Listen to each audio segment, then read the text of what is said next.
What's happening, friends? Jeremy Kubicek here. I'm so excited for this journey of 6 summers. This the idea that you could invest in your kids and be intentional to the level that you're going to be intentional. And what I'm going to do today is I'm going to show you, I'm going to use a whiteboard table, and it's kind of a cool design. I'm going to give you some really practical how-tos. How do you increase your influence with your kids? I mean, whether your kids are 13 to 18, whether they're younger, whether they're older, how do you actually increase your influence? And I'm going to do a number of videos so you have time to process them. Now, they come from this book, Leadership is Dead. And this was my first book that I wrote. It's a Wall Street Journal bestseller. This is the same book. This is just the soft cover. But it's really focused on the 7 actions to increase influence. So what I'm going to do is I'm going to talk to you about some of them first and foremost, and we're going to break them down so that you can understand really how do you, again, grow your reputation, build really engagement with your kids, and that your influence might expand for the purpose of the relationship and the trust and the communication that you have with them. So here's the general gist of the book and the concept, that leadership is influence. And you're a leader because you're a parent, meaning that they have no choice and you have no choice. You're living with each other. So leadership is influence, and influence is power. Now, you do have a choice here with power. And you can either choose to empower your kids, or you can choose to overpower your kids. Now, with men in particular, we choose often to overpower by using really a form of domination, which is to dominate means we use fear and manipulation to get people to do what we want. Come on, kids, kids, listen up. When we elevate our voice and we kind of have our antics to really show that we mean business, you better, and we threaten and cajole and all those things. And what's interesting about it is it will get your kids to move.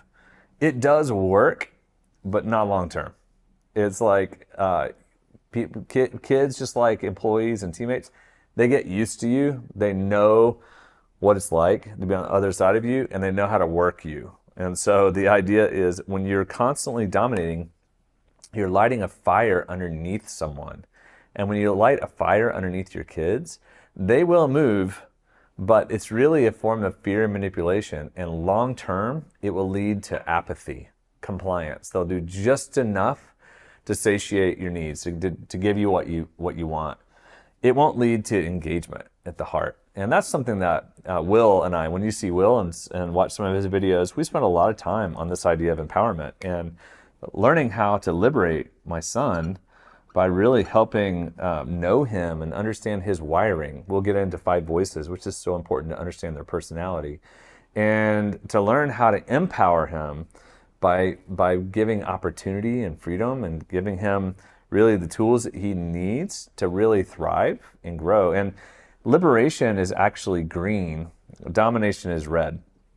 And I came about this when I was living in Russia in the early 90s. I had watched the Soviet Empire. It was 70 years of communism.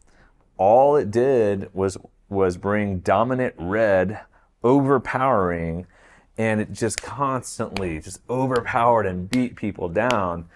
And there was blood in the streets, and you know what the color of the people were? Gray. Abdication, apathy.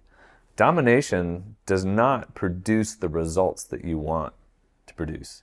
Liberation does. It's easier to overpower, though, than to empower, because you actually have to find and light the pilot light of your kids, and you have to actually know and spend time to get to know them enough in the midst of all of their idiosyncrasies and their tomfoolery, their kidness, and the stuff that would drive you crazy. Because most of us, we come from work, and if we're a leader at work, we're influencing and we have power at work, and all we want when we get home, can we just relax? Can we just be?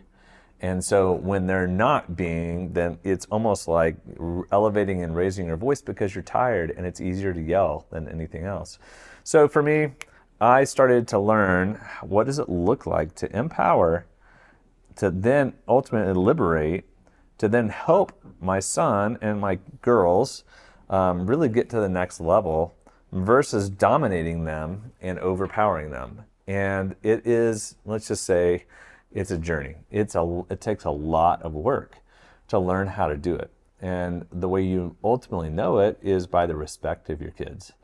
If your kids have endearment and respect towards you, that means that you've given them the opportunity, you've given them enough support and enough challenge to support them and give them what they need. And we're going to go through a number of tools that I think will be helpful in helping you learn how to empower, not overpower, how to liberate and not dominate. And when you learn how to do this and you become really effective in it, your influence is going to go up dramatically. So buckle up, let's start working on these tools, and can't wait to be on this journey with you.